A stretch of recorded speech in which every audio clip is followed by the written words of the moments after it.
In this segment, we're going to talk about 3 reasons leaders make bad decisions. A significant part of healthy thinking and decision making is being truthful and accurate.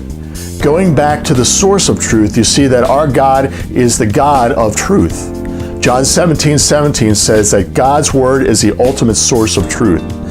Psalm 12:6 tells us that every word that God speaks is true, and Titus 1:2 says that God always speaks truthfully.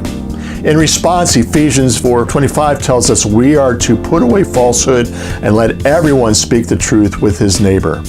So in being truthful, we actually reflect the image of God and also reap the benefits of doing things according to his principles. Now, if God is 100% true and truthful, then what percentage of truth do you think we need to be running on in order to be effective leaders? Now, you might say, well, 100%.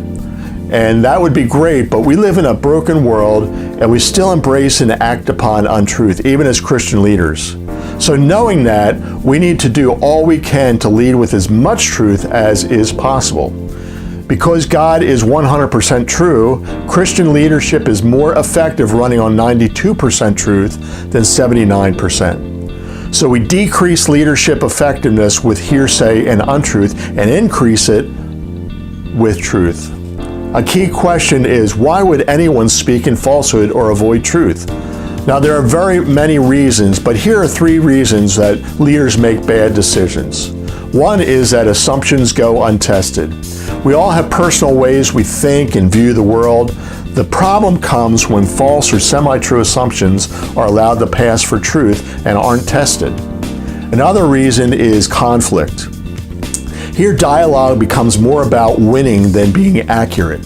When conflict goes up, holistic contribution by many who help bring accuracy goes down.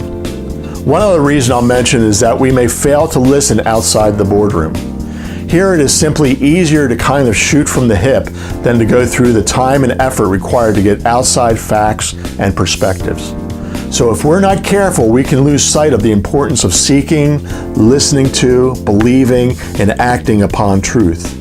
The value is that truthfulness not only reflects God's nature, it can also lead to accurate dialogue, which can lead to solid decisions. Notice the conditional word can. Just because truth is present doesn't mean that leaders will take hold of it. Leaders can have truth present, but they can alter or diminish it by handling it improperly.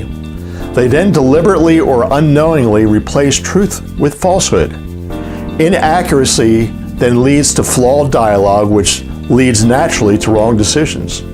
It goes without saying that if discussion starts out with inaccuracies, the dialogue tends to continue on based on inaccuracy, and decisions will follow suit. Since dealing in truthfulness is so vital, we have to continually promote truth and pull out falsehood. Good decisions come from handling truth well, which comes from knowing truth in the first place. So a simple pattern for leaders who truly want to be truth seekers and make solid decisions is this: seek and gain truth, handle truth accurately, act on truth. Then the end result will likely be make solid decisions.